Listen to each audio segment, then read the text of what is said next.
Hello, everyone, and welcome to the 56th episode of Kouryer Podcast. Today, I'm joined with Michael Mattesi. He's a drawing teacher and author of Force Drawing Books, and he was also an art director in video game industry for over 20 years, roughly from New York, United States. Now, with that out of the way, could you please give us a little introduction on how you got into visual arts and design? God. Well, first of all, hello everyone, and thank you for having me, Rampton. How did I start? I started at a very early age. I mean, I've been drawing since I was a child. Where it got serious, I guess, was in high school. In high school, I was really lucky. The high school I went to had mechanical drawing and architecture, so went to that program, and I really thought I was going to become an architect. Um, but by the time I got to my senior year, I realized that there was way too much algebra and math involved in architecture. So I thought, I don't know if I could do this. I don't know if I want to do this. I started trying to figure out, what kind of career I was going to go after. It was senior year of high school. I had to figure it out pretty quickly to move into school, into college in the U.S. And I was collecting comics quite a bit at the time. And a comic book called The Dark Knight had come out by Frank Miller and Klaus Janson, and it just blew my mind, like really blew my mind. I was so amazed by the art, the artistry, and the writing, and how those two things were juxtaposed. It was really cleverly done, and I just thought, you know what, I'm going to go into comics. Like I love comics, and I don't know. It was one of those things. Just like most artists, I think when you're younger and you're kind of disconnected, you don't think that these things are jobs, because I mentor a lot. I always interview everyone I mentor, by the way, right? So I hear everyone's backstory. I'm like, tell me about your childhood and what was that like? And, one of the common stories was, my parents didn't know that animation is a job and that you could make money and survive. And I didn't really know that either. I kind of just said, I want to go into comics. Somebody's got to be drawing this stuff, right? And I grew up in New Jersey. I'm originally from Brooklyn, but I lived in New Jersey near New York City um, until my mid 20s, let's say. So, Marvel and DC happened to be in New York, right? And this is all Mm. just like research I was doing while I was getting ready to go to school. I tried out for only one school in New York. I found one college in New York that had a specific comic book program, and that was the School of Visual Arts. So I only tried out for one school. I put all my eggs in one basket with, the hope that I got in, and I got in. Um, and that's how I got into this whole thing. That was like the beginning of my art career. I was going to art college, and one thing led to another. Well, that's actually, and I realized a really interesting point in what you said. And Hmm. I actually, during all these interviews I've done with people on the podcast, I realized like a pattern here that a lot Hmm. of people who first, when they realized, basically, at first they went to the wrong path. That they later, like, they found out that they're actually artists, and Yeah, most yeah. of There's them, a lot of that. yeah. Like, for example, Yeah, you said, I'm sorry, you said mechanical engineering, yeah. or Mechanical drawing or architecture. yeah. Hmm. And Yeah. here's the thing: I went through the same thing as well, and then some other people who in the podcast as well. I first went to mechanical engineering actually, and I Hmm. got the highest grade on actually the architectural drawing and industrial drawing. I'm sketching, not Hmm. drawing. Sorry, in the whole university, and I loved that Wow. part, but I hated the math part. Right. Like I was like, what Exactly. is this? Yeah. Like I don't I want to create and design machines and robots and stuff. I don't want to go do the math or Right. Right. physics and all that. So after, like, because uh, there weren't like people that actually knew how to deal with a creative person, on how to guide them. It was mostly like, oh, if you don't like biology, then you probably like math. That's it is, especially in Iran. That's like in countries like that, people favor those kind of fields. They don't favor like Right. art and entertainment as well, Right. because that Right. it has logical reasons. But in the end, we're living in an age where like everything is connected, and it's possible to chase your dream and all of that. But the pattern is this: No.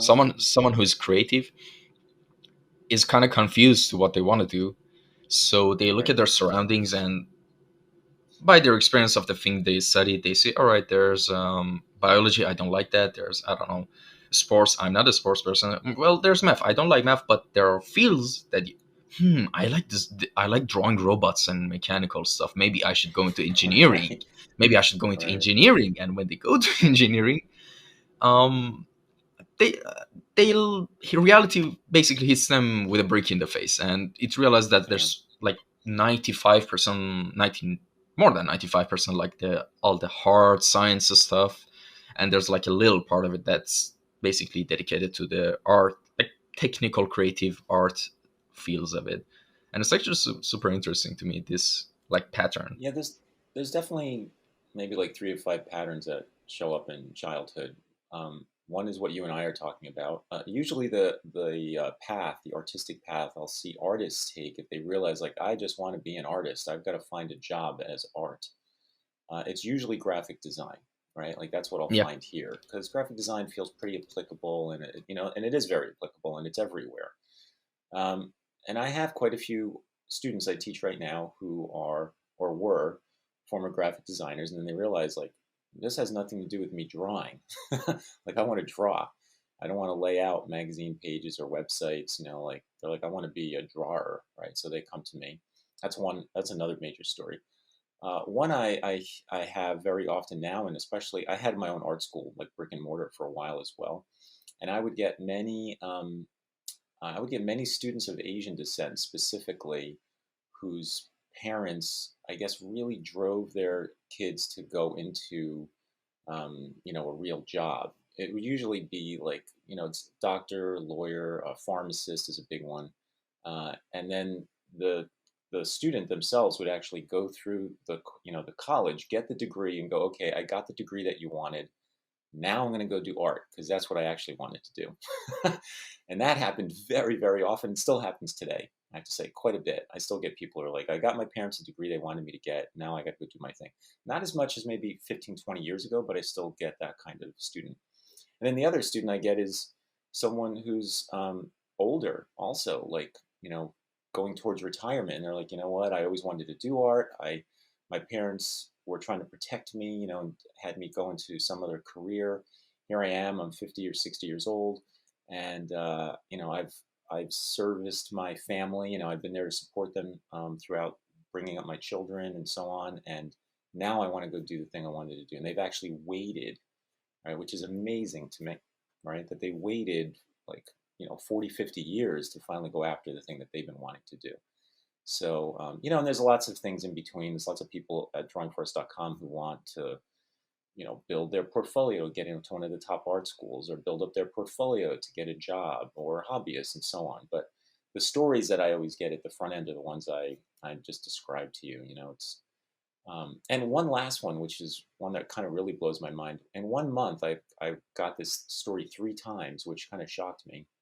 And that was students who were coming in who, when they were children, loved art so much that their grades were starting to suffer because of it, because they were drawing, let's say, in math class, like I did.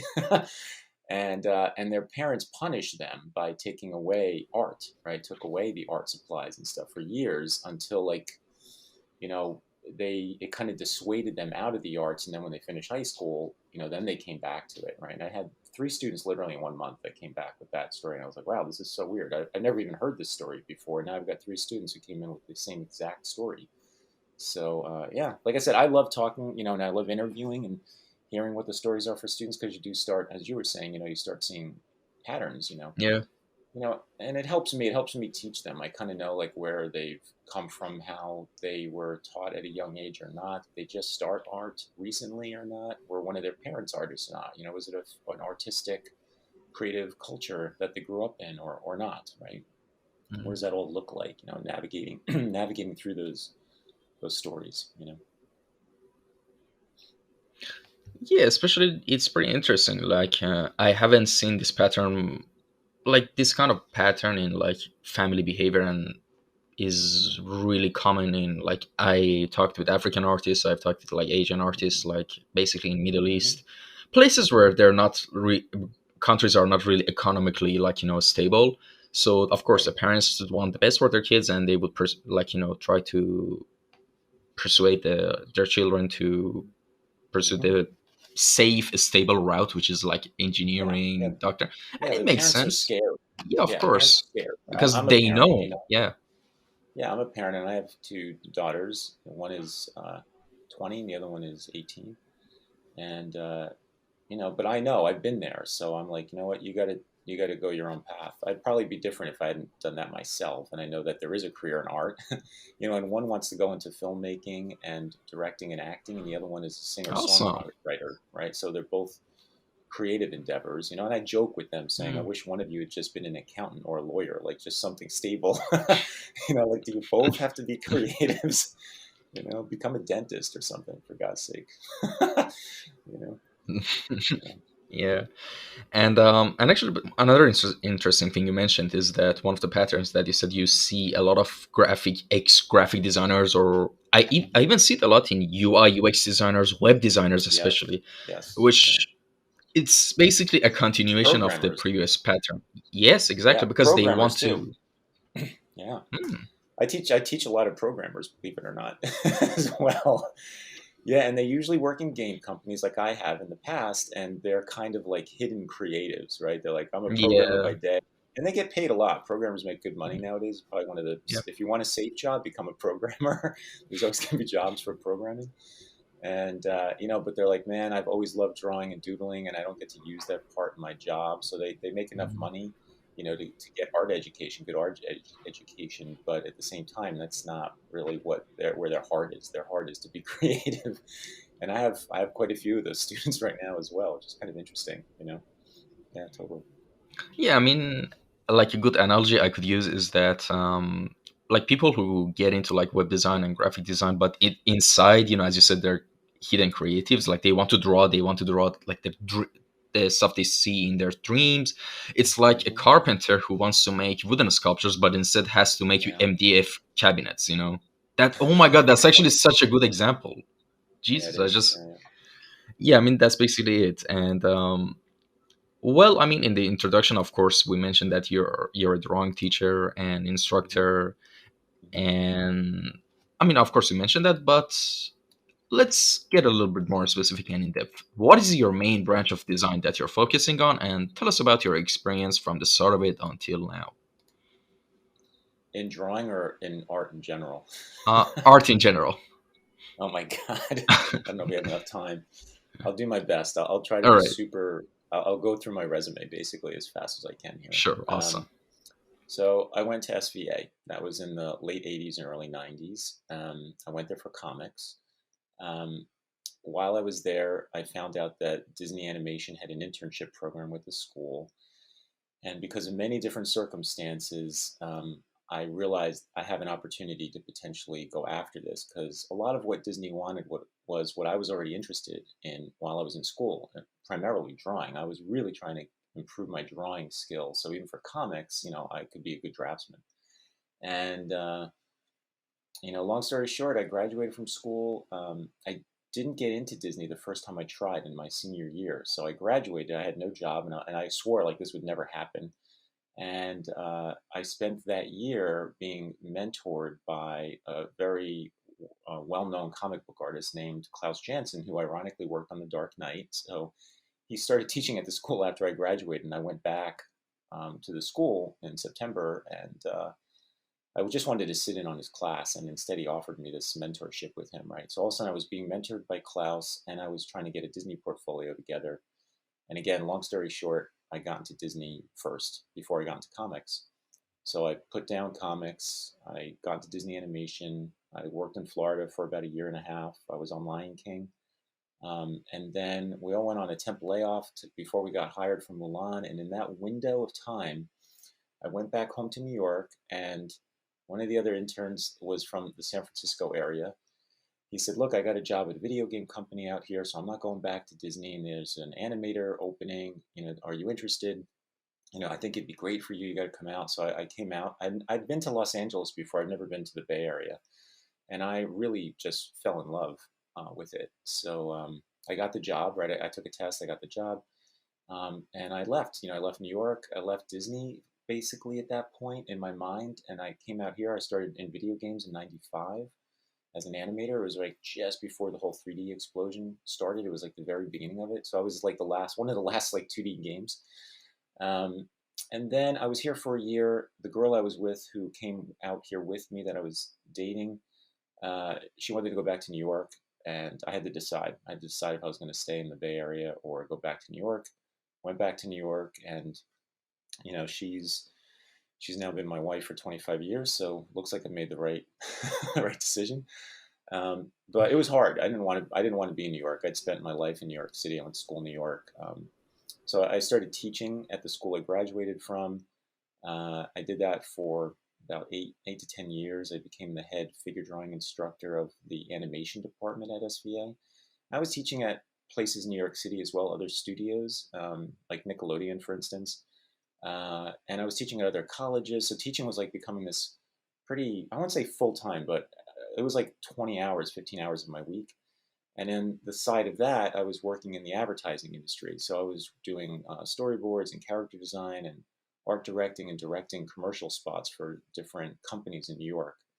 And that led me to like, Coca-Cola commercials and Marvel. Marvel was doing a theme restaurant at the time. Theme restaurants were big, right? It was like the Hard Rock Cafe, and like everybody else was trying to copy that, right? So Marvel was going to do a restaurant, and we did this huge animation thing that ended up being at their restaurant at the studio. What's that? I'm forgetting now. It's not Warner Brothers. It's right next to Warner. Universal Studios in Burbank, California. And and the Rosie O'Donnell show. Anyone who's seen that, Rosie had her own talk show. I worked on a ton of those openings. They were all animated. So I was doing all this other stuff in New York. Um, and to end that part of my life, Disney was actually calling me during that time to return, but I didn't want to move to Florida again. Sorry, Floridians. I just want to go back to Florida. I wanted to go to California, or there was opportunity in Paris, but there were no openings, right? So they were like, no, we really need, they were focused on building the Florida studio, and I didn't want to go back. So I ended up never returning to Disney Animation because of that. Um, so I was teaching, and I just got burned out, really burned out, and I thought I'm going to write a book. Um, and that's how the Force books like came about. I wrote a book. I went to the bookstore, found who was the biggest art publisher. I sent them a draft of the book, and 2 weeks later, I got a phone call from them from the acquisitions editor saying, "Hey, I'm interested in your book. Come on in." They were in New York, so I went in and I interviewed with them and talked to them about the book. They signed me on. We fought for 2 years and went our separate ways. And I put the book in a portfolio, and it sat by my desk for about another year. And my wife, a year later, gave me this postcard from a company called iUniverse that they were starting print on demand. Print on demand was new technology back then. This was around 2000, 99, 2000. And I was like, wow, you know what? I'm just going to print this darn book on my own. Right. So that's what I did. I printed it on by myself. I self-published it.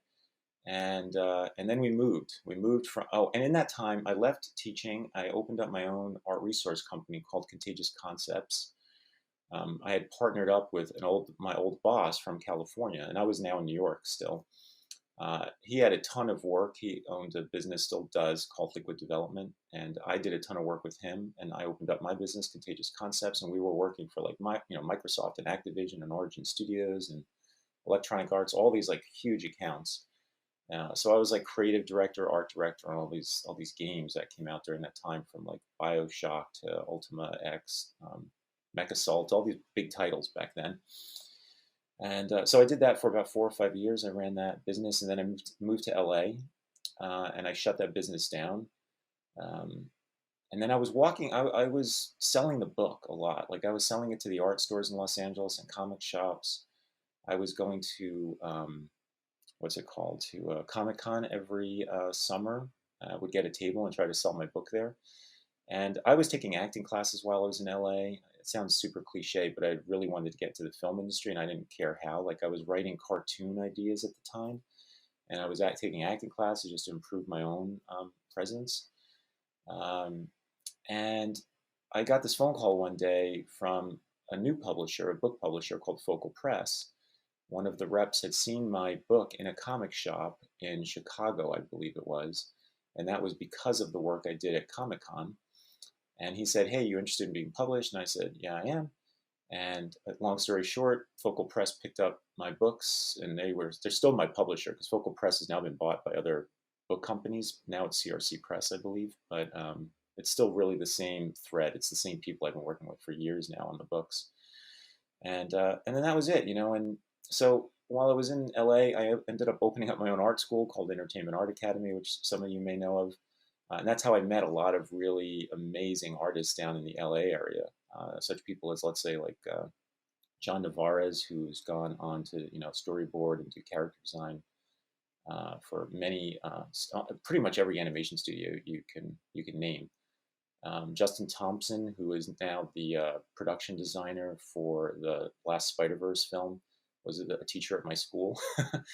Right, so that was that caliber of people. I had Mike Mignola from the comic book industry come in and do a guest speaking appearance. Drew Struzan, the guy who's famous for all the movie posters that come to my school. It was awesome, and I learned a lot as an artist myself, just having this amazing talent come to the school. Uh, 4 or 5 years of that school, and I was broke. I was funding it myself, and I still needed about a year and a half to make a profit. And so I basically like bankrupted us, and I was going to have to move to my in-laws' house within a few weeks' time if I didn't figure out how to get a job. And in that short span, a friend called me up with a job opportunity in the Bay Area. And again, making a very long story short, I took it. We moved to San Francisco, so I was back in the area where I used to live, like 14 years later, basically. And then since then, that was around 2007, I've been in games. So 2007 to 17, those last like 10, 12 years, I've been art directing video games again. And then around 17, 18, I left Zynga. That was the last game job I had. I was the concept art director there, which was awesome. So I managed all the concept artists at the studio, and there were about 25 of them.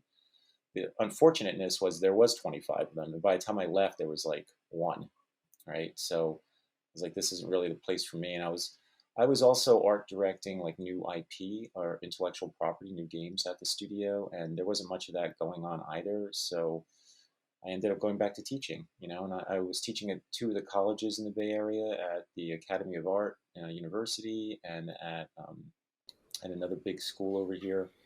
And then I decided I'm going to revamp my website, and here I am. Now I'm teaching full time again, and and in the end, it all worked out. I like working from home. I like being my own boss, and I set up my own schedule, and I love teaching. I think coming back, I was teaching, by the way, in the background of everything I just described to you. I've always been teaching in the background. Like when we moved to the Bay Area, I was teaching at Pixar, for instance. I was art directing at a place called Leapfrog, which was like 5 blocks away from Pixar. So I would go to Pixar on Fridays and teach there for a few hours every Friday, and then come back and do my job. And I've taught at DreamWorks up here in the Bay Area as well. So yeah, I've been, that's always been going on, and that's the books have always been being written in the background while I've been in these video game jobs. So it's just been the most constant career that I've had in my entire life, and I think what I like is seeing people improve and grow and change, and that's super fulfilling to me. More than actually even a product is seeing people change. And I love learning. I think the whole aspect of learning and education is just it's just an awesome path. Being a teacher or a student, I think it's just such a special experience, special opportunity.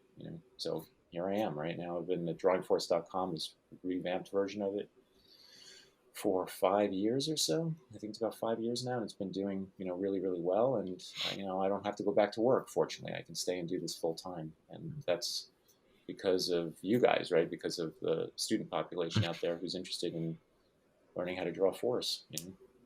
Yeah, thank you.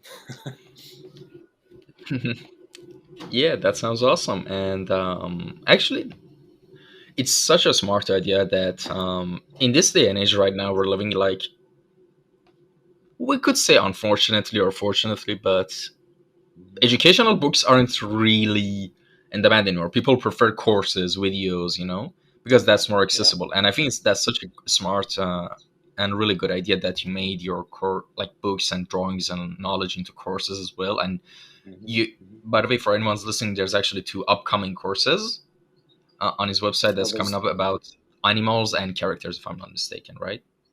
yeah, they are actually, and the reason is there. I'm right now on contract for two new books. Well, it's not two new ones. Let me correct that.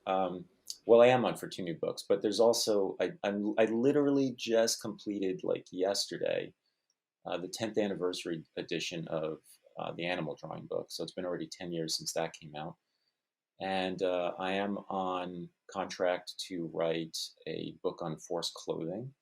And I'm also on contract to write a book for character design. Now, there is a book called Character Design from Life Drawing, but this will be different. This will be not from the Mm, life drawing aspect. There'll be some stuff in there that's similar to, like, yeah, of course, I think figure drawing is important. I still think that's, of course, the foundation, but really dig into character design more itself.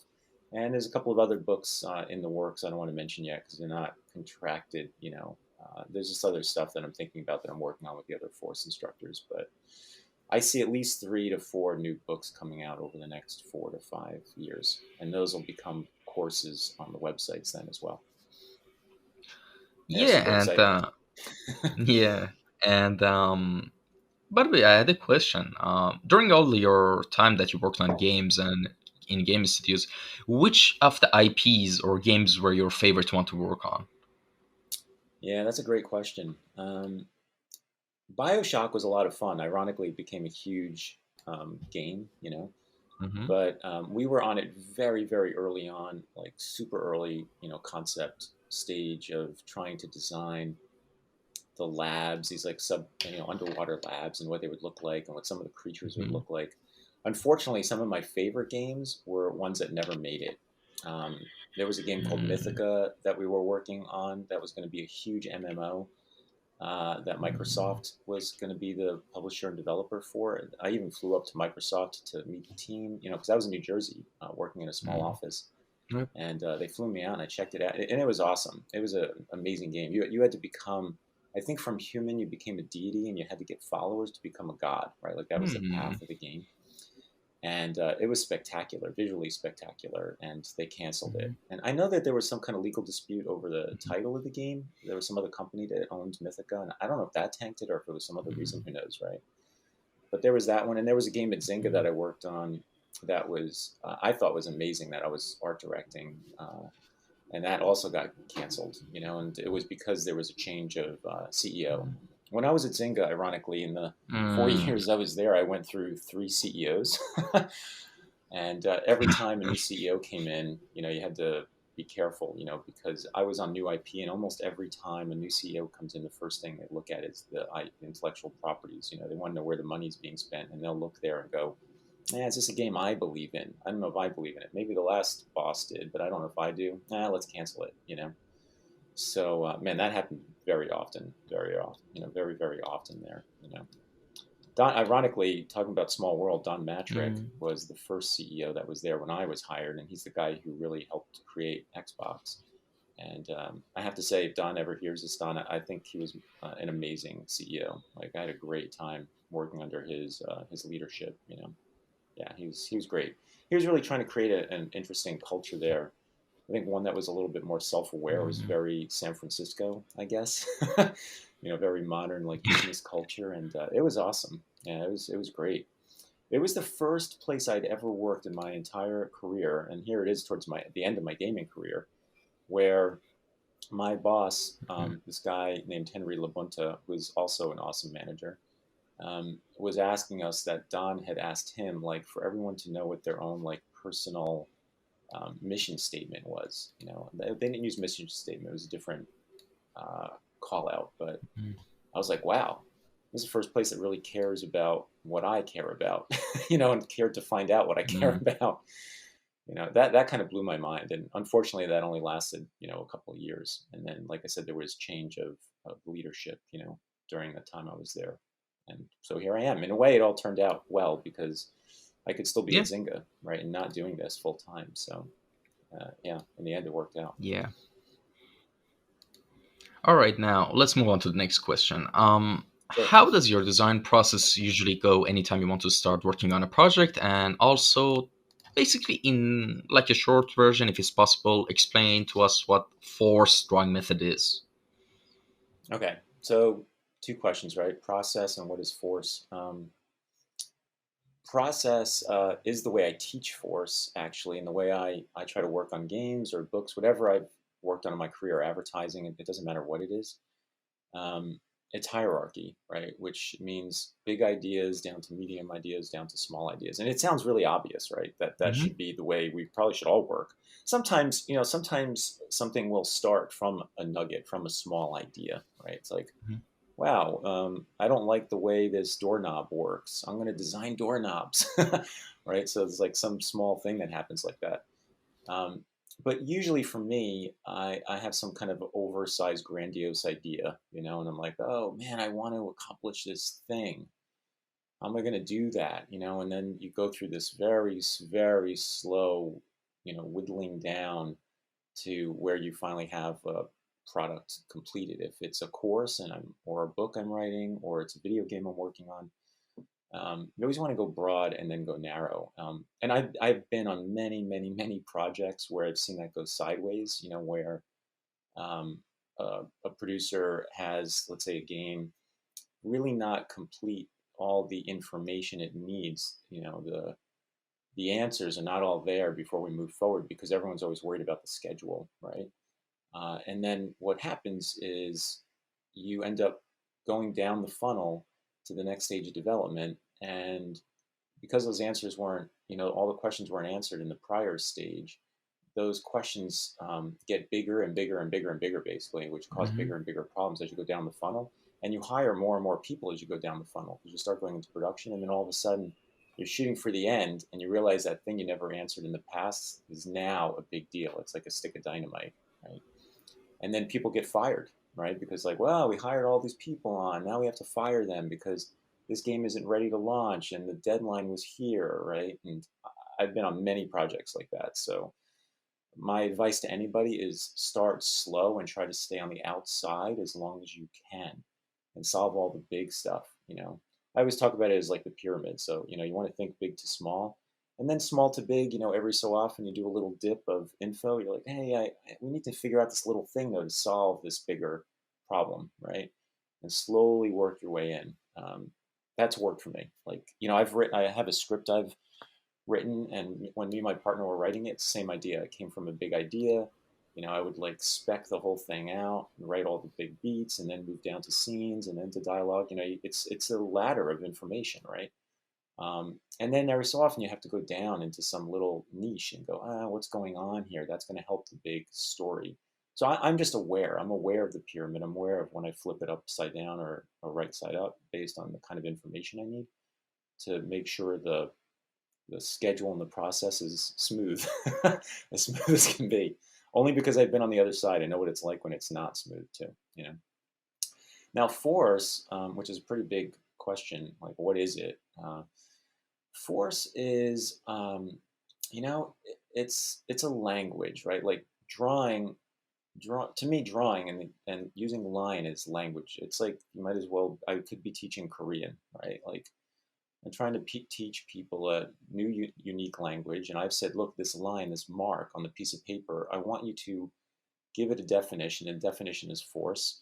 Um, what does that mean? Okay, now we're going to take that to drawing the body. And the body's great. The human body's great. A, because we all have a human body. So there's some empathy. You have an understanding of what the model is going through instead of drawing a plaster cast or instead of drawing a rock or a car or whatever. We're drawing people. And because of that, like I said, you can have empathy, right? So the challenge is to take this line and try to start using it as forces and rhythms in the body, and then that leads to how the human figure deals with gravity, and so on and so on, right? So that's really what some people mix up force with rhythm. Like I'll get text saying like, how do you draw force in a car or a tree? Like everything has force because line is just an energy, and everything has my Cintiq has a certain kind of energy, right? It's like really stiff and man-made and hard, but that doesn't mean it has rhythm. It has no rhythm, right? It's not organic. It's not going like this and flowing, right? It's more about Hmm. its kind of energy. It in a weird way. It sounds very Star Wars-ish because Force is all around us. It is in everything, ironically. But how do you Yeah. show that with line, right? Like I didn't intend it to have anything. I love Star Wars, but it wasn't an intention towards Star Wars. But line, if you can think about what things feel like and what their energy is, I am trying to create that with line. And like I said, the human body's got all these different kinds of energies in it that connect, that connect to one another and create dynamism and reality and a believability that you don't see in most figure drawing instruction. You know, and I think a big difference also is when I'm teaching, I try to have students write what they're going to draw. What are the functions of the model? What are you after? What are you trying to accomplish? And that's pretty rare. I've met many figure drawing instructors. I've been all around the world and seen different kinds of drawing classes and all. And most drawing instruction is, construction, tubes and boxes, or copying, like learn how to copy what you're seeing. But this other space of being aware that what you draw is what you think. And what I'm trying to have people think is, wow, look at how dynamic the human body is. Look at how much force it has. Look at how much rhythm it has. And all these things are what allow us to stand and balance, right? And as you now all know, right, like I had a background in Disney animation. So it's a lot of animation talk, it really is, because animation deals with physics. And I'm trying to bring an awareness of the physics of the human body to the students and how to present that with line, right? And that's not basic. That was a pretty big description, but that's what I'm trying to do. I say we, I mean Swenley Matunjay and I. That's what we're all trying to do as force instructors, is have artists recognize that, because they come to us saying like, I want to draw like you. I don't understand what you're doing, and it's not so much what we're doing with our hands. It's more about what are we thinking about, right? What are we paying attention to? What are we focusing on? And it's about this energy that you're trying to capture through the language of line, right? Otherwise, it could be sculpture, it could be writing class, Hmm. it could be sculpting, painting class.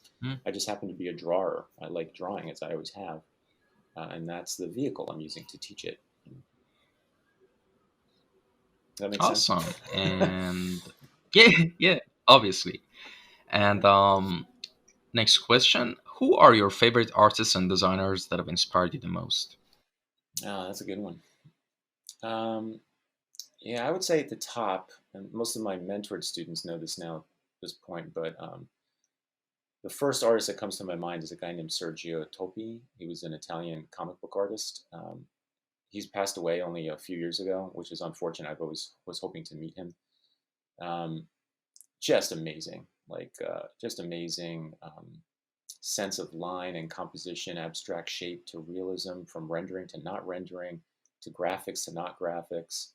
It's just like all in there. There's a lot of contrast, and he's amazing at putting it all together into these illustrations and comic book pages.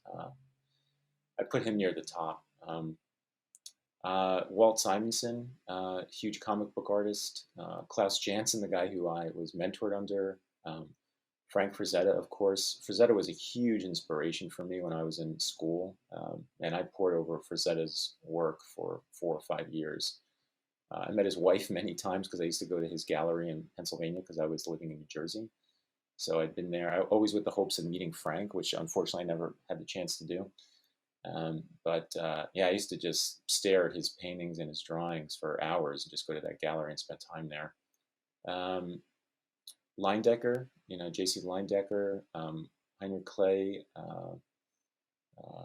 Dean Cornwell. And think of all the guys that I used to teach. Oh, Glenn Keane, of course, right? So from animation, Glenn Keane was a huge inspiration. I would say Glenn is one of the reasons I went into Disney animation, because when I was at SVA and Disney would come by um, and present what they were up to, they showed one year Glenn's rough animation of the Beast. When he like knocks on the door and he's like, "Open up, or I'll break down the door," right? And I was like, "Oh my god, that's amazing! Like drawings moving, I can't believe it." Right? Because I had, I was in figure drawing class all the time. To see drawings act like blew my brain apart. I was like, "Wow, I never thought about doing this. That is just mind blowing, just totally mind blowing." So he was a huge inspiration. And all the years I've been teaching, I talk about Glenn still to this day. And I started teaching like around 95, 96, right? So that's how long I've been talking about Glenn, right? Yeah, I think Glenn's just an amazing artist, and I think we think the same way. I think he thinks hierarchically. I think he thinks about not the technical skill first. It's about like what is happening. What is the acting? What are the forces of the character? And And I know that he's on the same path because he did the forward for the 10th anniversary edition, and he says it literally right in there. He's like, you know what, this is sort of a rare thing to try and learn force because that's not what's out there in most of the drawing education, and it's a shame in a way that I have to say it lives mostly in the entertainment genre of animation, because it really belongs everywhere. And fortunately, I think it has grown further outward over the last maybe 5, 10 years. But to me, force is, fine art. It's video games. It's comic books. It's illustration. It's children's books. It doesn't matter, right? It doesn't matter where you put it. It's just so abstract and so useful in all of them. So anyway, I'm going on a tangent. I ended with Glenn. Yeah, and the artists I like, they kind of go all over the place. I mean, I mentioned animation, comic books. My favorite sculptor is a guy named Richard McDonald. I think Richard is what I would love to or wish that I could become if I went into sculpting. His sculptures are just mind blowing. He's contemporary. He's out there now, and yeah, go check him out. Like just beautifully rhythmic human figures, that are spot on. Like all the anatomy, all the fluidity, all the rhythms there, and it's excellent. Super high caliber work. So yeah, that gives you a short list. That's Mm-hmm. about 7 or 8. There's other comic book artists I love. There's tons of other guys in there I'd have to think of, but those are the top ones that Mm-hmm. are the ones that kind of really inspire me. Yeah, awesome. And for anyone, by the way, who's listening, you can like there's a YouTube channel about force drawing and everything that you could, maybe you want to start from there. You could put it in your watch Hmm. later list on YouTube, and just watch it anytime you want if you're Yeah, interested. yeah, And yeah, I mean that could be like a good lead for you to then later on go to the courses if you're interested. But definitely check yeah, out the YouTube channel. It's yeah. always It's like a it's good way. Force. Yeah, it's called Force with me. Force with Mike Mattesi.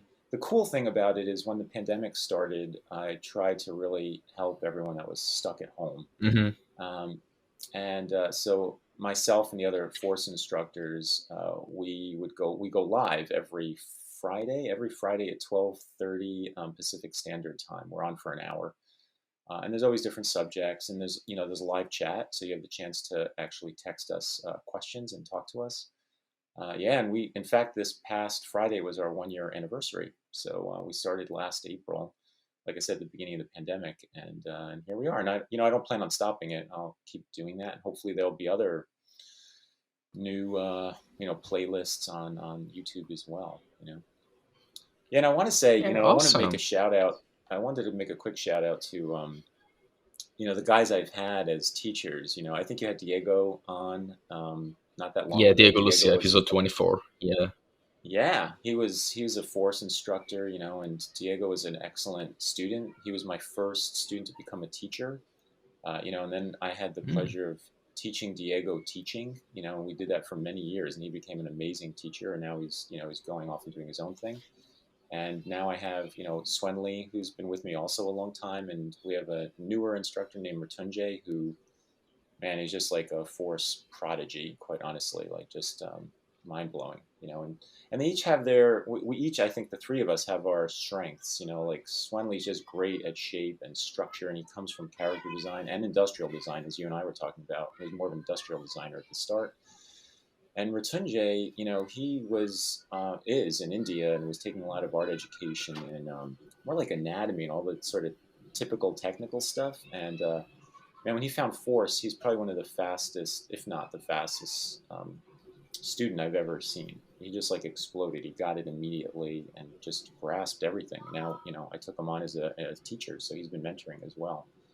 And then there's myself, and I kind of look at myself as, I guess, the generalist of all of it.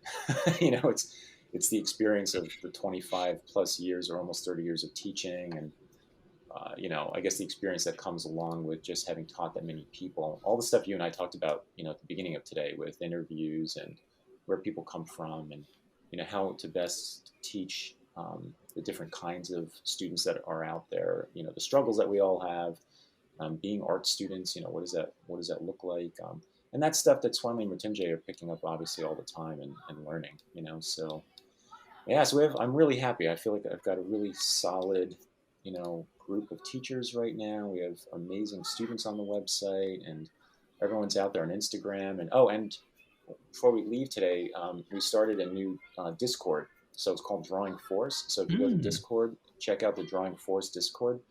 So there's opportunity for you to come in there, for free, and try to learn some stuff about Force and join that community. There are locked areas that are for members only that are Hmm. on the website, but there's quite a few, there's quite a huge amount of space for you to play with on that Discord. So please come by there too and check us out. Yeah. Yeah, Discord right now is like in this day and age is super important for every community and especially artists. And yeah, I also definitely recommend everyone to join there. I mean, actually, a lot of like discords are actually premium discords, so it's really interesting that you made it like free for everyone. But there's also, of course, there's less like extra content for people who are paying like subscribers or members or students. Yeah.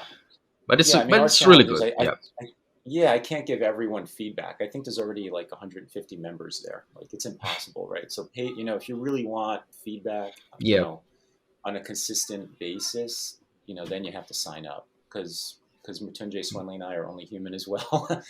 We have schedules and lives, and we have to make a living. Otherwise, yeah, it'd be great. It'd be great to do it all yeah, for free, but that's not how the world unfortunately works. yeah, Yeah, yeah. That's a yeah. smart idea. And any any advice and tips for a good portfolio and resume for artists? That's a really broad question. It depends on what career you want to go into. I could safely say, unless you're a 3D artist, that having good drawing skill underneath is number one. No matter if you're going to be a painter, a concept Hmm. artist, character designer, prop designer, background designer, illustrator, I wholeheartedly believe that good drawing skill, right? Good drawing skill. Even if it's not as though your portfolio is going to have like a figure drawing section, which is fine, uh, you still want good drawing skill in order to create the stuff that you want to create. Like I have students that I've helped get into Art Center, or students that are in Art Center that still mentor with me. And Art Center is a great school. It's a great school because, man, they hammer good drawing skill into those students. I think any good art school is going to hammer good drawing skill into its art students. Again, it's language. How do you go and draw and paint and do all the other things you want to do if you don't have a foundation to those skills, right? So that's probably the best piece of advice I can give. And make sure your portfolio highlights what you're interested in. I know that sounds obvious, but when I was in New York and I was in advertising, um, I had artwork in there that were from jobs I had done, but it didn't mean I liked those jobs. I just would put in my latest work, and that would get me more work of the kind of work I didn't like. Right? So I learned very quickly, like, oh my God, I got to, even though I worked on this, I have to hide this stuff. I have to only put in here really what I want to get hired for. And then all of a sudden, that really helped funnel down the kind of work that I wanted to do. So be really mindful of that. Be aware that what you put in is what you're saying you want to do, right? So don't put in what you don't want to do, right? Yeah. So good drawing and make sure your portfolio shows the kind of work you want to do. Yeah. Awesome. And well, with everything that's been said and done in this episode to conclude all we discussed, please give us a roadmap for someone who is zero in visual arts and wants to get to the place you are in terms of skill set, like where to start, best tools, books, courses, anything. So, someone who's zero in visual arts and wants to basically learn figure drawing, once like what would that step by step roadmap look like for that person? Yeah, that's a big question too. So first of all, that question we have an answer to that on that YouTube channel that we were talking about. So on Force with Mike Mattesi, maybe about 3 months ago, I basically outlined what I think is a good curriculum, for an artist. I would say that Force is first, right? Learn from the very, very beginning, which is to understand how things work and use line as the language, right? So learn how to draw, and that goes through Force. It goes through form, shape, anatomy, learning from how to draw from imagination, how to break away from reference, right? Like how do you start using your own head to draw? And then after all the drawing is where things start to play out. It's like, okay, um, composition, right? I want to learn composition. I want to learn color theory if I'm going to go into painting, right? And if you go into color theory and into painting, you want to learn to paint in grayscale first, right? A lot of students make the mistake of going right to color. You want to learn in black and white first, and then understand how color gets applied to that. And then it gets sort of, broader and broader, in a way, like narrower and narrower, but I mean broader and broader, and like there's all these different avenues that you can go into, right? Like comic books needs composition, needs drawing skill and perspective, figures, right? Storytelling, and comic book skill, right? How do you edit, the comic? What's the page layout? What happens in each panel? What are the different kinds of panels? What do they say? What's happening in between the panels, right? Like there's all other stuff to be aware of. If you go into concept art, you have to learn composition, drawing, painting, storytelling. Yeah, you'll notice there's like 4 or 5 things that happen in almost every job, really, right? If you want to go into illustration, it's the same thing, right? So you have to learn how to draw, you have to learn how to paint, you have to learn composition, paint in black and white, paint in color, right? They all have like subtleties in them, but at the core, there's all these like main things. And I would say the biggest mistake that I see students make is they go on the internet, and the internet's amazing, right? Because it has all this education and a lot of free education, especially on YouTube, but they don't go in the right order. I have so many students come to me that don't know how to draw, and they're coming to me with their anatomy drawings, right? And they're not good, of course, because they don't know how to draw, but they're trying to do anatomy. And I'm like, are you trying to learn how to draw, or do you want to be a doctor? Like, what's going on here? Because why are you bothering with anatomy? Like, you don't know how to draw yet. First, you have to learn how to draw, and then you draw anatomy. Anatomy is just another thing you're adding into the language of drawing itself first. Like, you can't talk about anatomy if you don't know how to talk, right? We were talking about learning a language, right? I can't talk to you about anatomy in Korean if I don't know how to speak Korean. I have to speak Korean first, and then I can speak to you about anatomy in Korean, right? So that's one of the main things I would say for everyone to be aware of, to be careful of, is don't go out of order. You're going to be wasting your time. I can promise you that. Don't sign up for classes that are $700 or $1,000 or more out of order. You're wasting your money.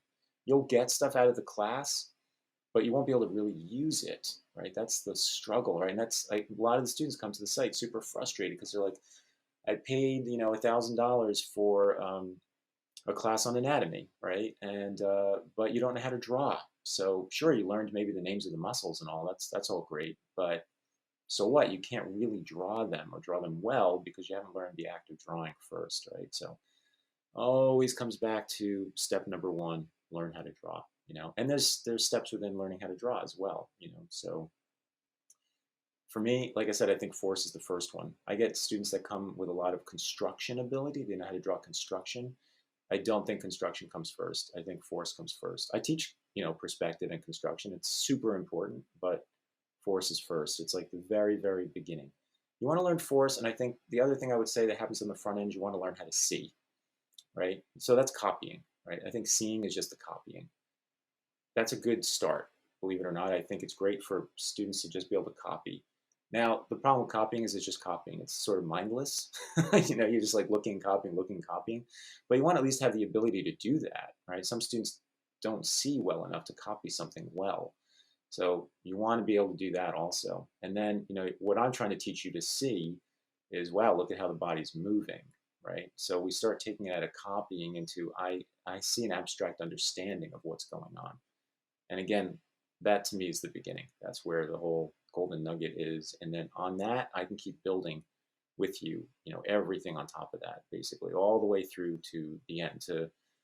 I've taught many people out there in the world at this point that, that are working, right? And that's the goal for most of you, right? Is to get jobs.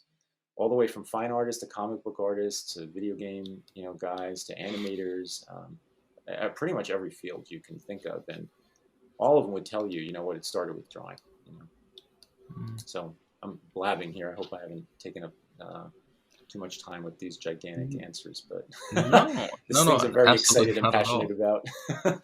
Yeah, that's awesome, and that was such a beautiful example when you said it's like one it's like you learn Korean words for anatomy, different body parts, but you can't speak Korean.